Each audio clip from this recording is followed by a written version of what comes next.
Pang vlogger, pang hindi, pare-parehas na ang bakal. Yan. Mga prutas na nagsasarapan, puno ng bitamina, masarap, quality at laging bago. Ito lang naman, kung nag-trending na Fruit Ninja ng Pinas. Kung hindi mo nga paborito ang prutas, sigurado ako sa tindahan na to magiging paborito mo. For as low as 50 pesos nga lang, matitikman mo na ang kanilang nagsasarap ang mga prutas. At kung gusto mo nga naman ng mixed fruits, sa halagang 100 pesos nga lang, meron ka ng iba't ibang klaseng prutas na matitikman. Bossing! Hello po. Kamusta, sir? Good morning. Ayos lang. Anong pangalan mo, sir? Christian. Sir Christian. Sir, anong tinitinda mo dito, sir? Nagtitinda ako ng mixed fruit dito sa Pasay Villamor. Okay. Sir, anong klaseng mga prutas yan? Ito, meron tayong pipino, papaya, honeydew, pakwan, at saka pinya. Ayun, 5 klase pala, sir, no? Dito, sir. Open kami dito ng 8 a.m. hanggang 8 p.m. Exact location nito at 10-3 Pasay Villamor. Inspired ako nito sa California talaga. Okay. So, nakikita mo, sir, sa mga Mexican, video-video. mga Mexican. Yun. Doon ko ito nakita. Pero before, nagtitinda na talaga ako ng ganalaman dalawa. So, nung nagtitinda ako, nakita ko yun. Mas in-enhance ko lang din. Pero Filipino version siya. Yun. So, Filipino, with the Filipino touch talaga to. Mga sauce na meron pa. Yung sauce ko, yung Mr. John sauce, na sauce talaga. Yan, Ito sarili mo yan, sir. Yes, ito yung sariling gawa natin. Okay. At sir, magkano naman ang presyo ng Nagre-range tayo dito minimum ng 100. Pag solo order, like watermelon lang, 50 pesos po. Yun. Pag solo. Yun, sige sir, pa-order kami. Order. Pipino sir, lagyan natin Opo. para pampatanggal ng eye bag. Yun. Ayan, tapos honeydew sir, yan. Ito yung masarap. Honeydew. Sarap din. Best seller namin itong honeydew. Then watermelon. Ganda ng watermelon natin Ganda, ngayon. pulong-pula sir. Na-tsempo na sir. Pulang-pula. Yan. Yan.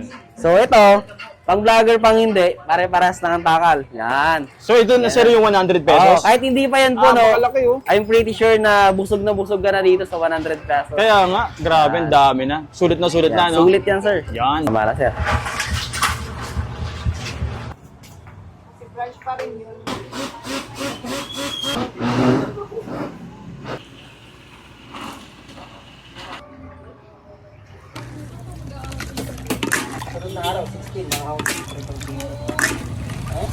Hindi may enjoy nung...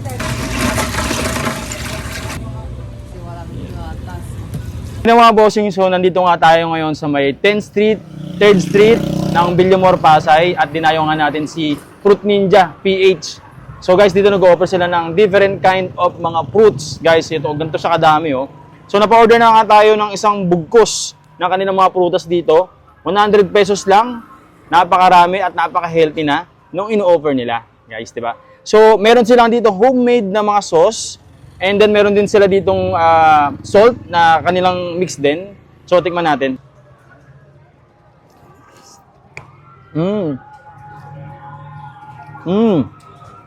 Ang sarap ng sauce nila, guys. Sweet and spicy, homemade, pampagana. Tapos fresh fruit pa yung makakain mo dito. Napaka-healthy. So yan, meron din sila melon, watermelon dito.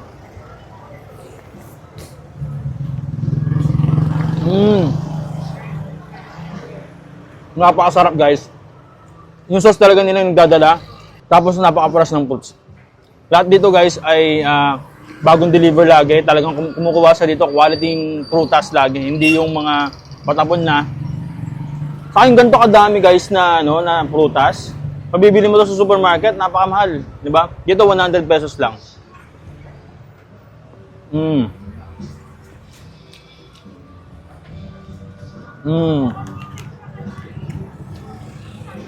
Panalo. Punta na kayo dito, dahil na kayo.